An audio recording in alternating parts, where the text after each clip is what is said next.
Muy bien, entonces, ¿qué necesitamos para diseñar un instrumento de medición de indicadores?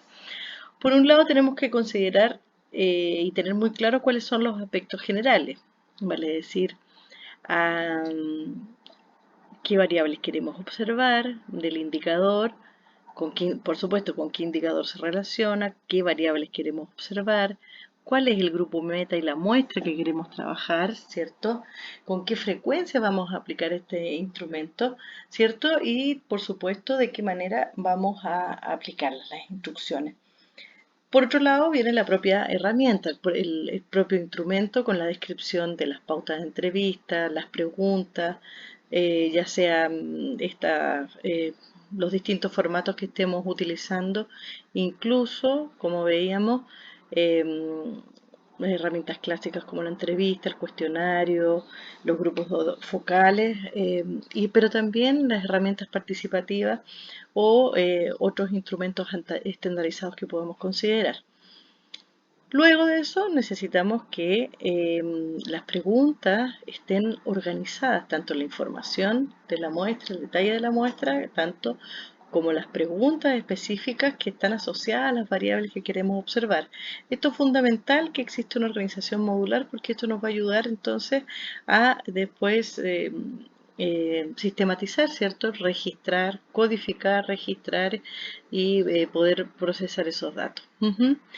Y lo que siempre es recomendable es que podamos hacer un testeo, una prueba piloto del instrumento para ver si nuestras preguntas son lo suficientemente entendibles, son adecuadas, si la forma de aplicarlas es pertinente y de esta manera podamos poder hacer algunas correcciones antes de que hagamos la aplicación general del instrumento. Entonces, ¿qué veríamos? Bueno, veríamos en el formato de nuestro instrumento, ¿cierto? En el documento, el nombre del instrumento, las variables que observa este instrumento, las fuentes, o sea, de dónde y cómo vamos a recolectar los datos, el objetivo de este instrumento y la frecuencia con que la vamos a medir. También vamos a poner las instrucciones específicas de cómo se aplicará este instrumento y luego las preguntas, o como técnicamente se le llaman los ítems, ¿cierto? Vale decir, aquellas preguntas que se relacionan con las variables que estamos observando.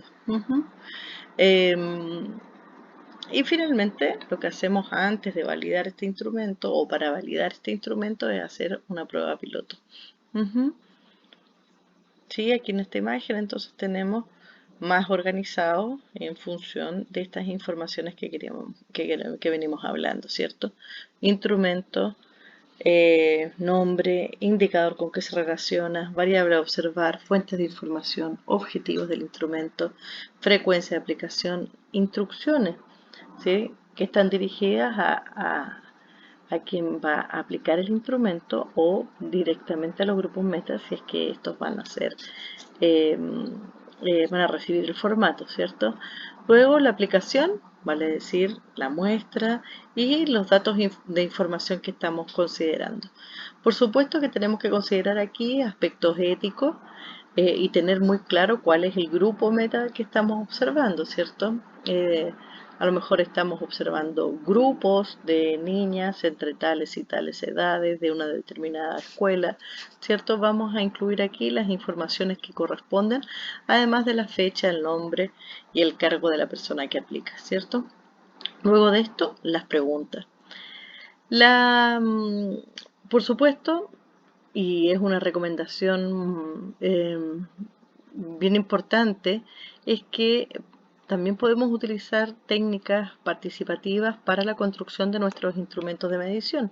Y muchas veces estas técnicas participativas son muy pertinentes para poder observar aquellos cambios que venimos realizando o que esperamos lograr producto de las actividades del proyecto, ya sea a nivel de los productos, los usos o los efectos. Entonces, claro, en este ejemplo, ¿qué tenemos? Tenemos un cuestionario, un cuestionario gráfico, ¿cierto? Que podemos trabajar con los niños, solicitándoles que ellos respondan utilizando caritas, ¿cierto?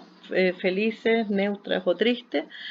¿Qué tenemos que hacer? Bueno, lo mismo que veníamos hablando, identificar cuáles son las preguntas, tener muy claro con qué se relacionan las preguntas. Por ejemplo, con qué variables se relacionan las preguntas. En este ejemplo, estamos elaborando preguntas para la variable, una de las variables de un indicador eh, sobre que se relaciona con que los niños se sienten seguros y protegidos en la escuela. Aquí podemos preguntarnos, por ejemplo, si han identificado los riesgos, si saben qué hacer para evitar los riesgos, si saben a quién dirigirse y necesitan ayuda, si se sienten seguros en la escuela, ¿cierto? Estas preguntas que tenemos que poner en las instrucciones, las formas de aplicar, ¿cierto? Si hay un facilitador, que entonces el facilitador en la instrucción del instrumento tiene muy claro que tendrá que hacer una dinámica de animación, explicar cuál es el propósito de esta actividad, eh, luego presentar el cuadro en grande donde los niños van a poder aplicar, pegar sus caritas felices y hacer las representaciones, ¿cierto? Y hacer las preguntas. Se explica en las instrucciones qué hacer.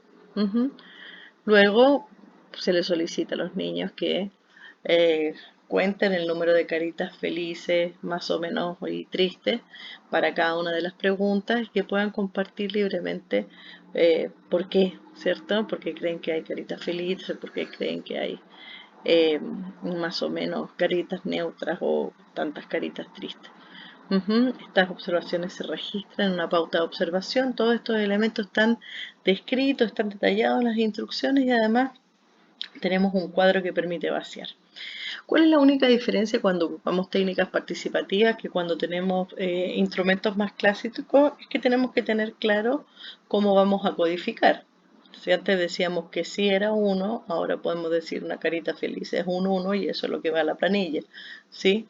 Entonces, estos acuerdos tenemos que también tenerlos claros cómo vamos a codificar estos datos para poder llevarlos a aquel instrumento que nos va a permitir procesar los datos y luego analizarlos. Sin embargo, es muy relevante, es muy importante poder utilizar técnicas participativas y muchas veces estos son los instrumentos más adecuados para poder captar los cambios durante el proyecto, ¿sí? Bueno, este es un ejemplo bastante sencillo, pero ustedes saben que podemos revisar las cajas de herramientas que están disponibles en el Moodle.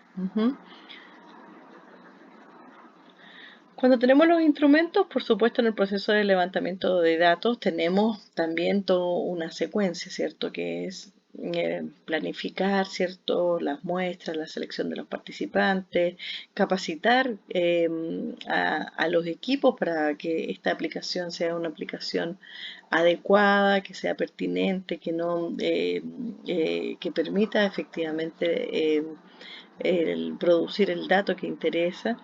Tenemos que considerar algunos aspectos logísticos, ¿cierto? Y poder tener claridad cómo vamos a ir codificando, registrando estos datos para poder analizarlos, ¿sí? Entonces, es bien importante el valor que tienen nuestras fichas de indicadores porque si ustedes ven es como el hilo rojo que nos va a permitir conectar todo el sistema de monitoreo. ¿Cómo sabemos que este proceso es pertinente? Muchas veces son los mismos estándares de participación significativa los que nos ayudan a ver que nuestros instrumentos son pertinentes, ¿cierto? Por ejemplo, las instrucciones son claras y adaptadas al grupo que nos estamos dirigiendo. Las preguntas se formulan de manera respetuosa, son relevantes, para decir, están asociadas a las variables que queremos observar. La forma de aplicar este instrumento es amigable para los niños o para otros grupos meta. La forma de aplicar es una aplicación que es inclusiva, que no genera discriminación. Hemos realizado formaciones a los equipos para tener claridad en la aplicación de la muestra, en la codificación y su registro. Y este aspecto es muy importante también. Tanto el instrumento como la forma de aplicar instrumentos es segura y sensible al riesgo. Esto tiene varias implicancias, por ejemplo, en la forma de captar los datos de la información. A veces estamos trabajando con grupos en alto riesgo y podemos estar haciendo algunas informaciones que cuenten con datos que son sensibles o que si se perdieran serían riesgosos para los niños, aún más riesgosos. Entonces podemos tener información que se codifica, por ejemplo, con nombres y edades o con determinadas siglas, en vez de trabajar con nombres, apellidos, lugares o identificaciones muy precisas. También nos hacemos esta pregunta en la elaboración de las propias ítems, ¿cierto? De las propias preguntas de nuestros instrumentos. Ponemos atención a que estas preguntas no sean revictimizadoras, que no generen daño, que la forma de aplicación permita vincular también con las posibilidades de respuesta o de solución. Y claro, también durante la aplicación estamos preparados para atender cualquier revelación o situación de violencia que pueda surgir en el marco de ese proceso, asegurando también que existen consentimientos informados, que las entrevistas no se realizan de manera solitaria con los niños, en fin, consideramos estándares éticos y de calidad de la participación, y estos incluyen, por supuesto, que los instrumentos que desarrollamos sean seguros. ¿Y qué implica que la participación sea responsable? Implica que también el resultado del proceso de monitoreo es compartido, ¿cierto?, con los grupos metas, con los niños y otros actores, a fin de que ellos estén involucrados en el proceso y que sean considerados, ¿cierto?, para como información del proceso en el cual participan, y que puedan también aportar con posibles ajustes o recomendaciones.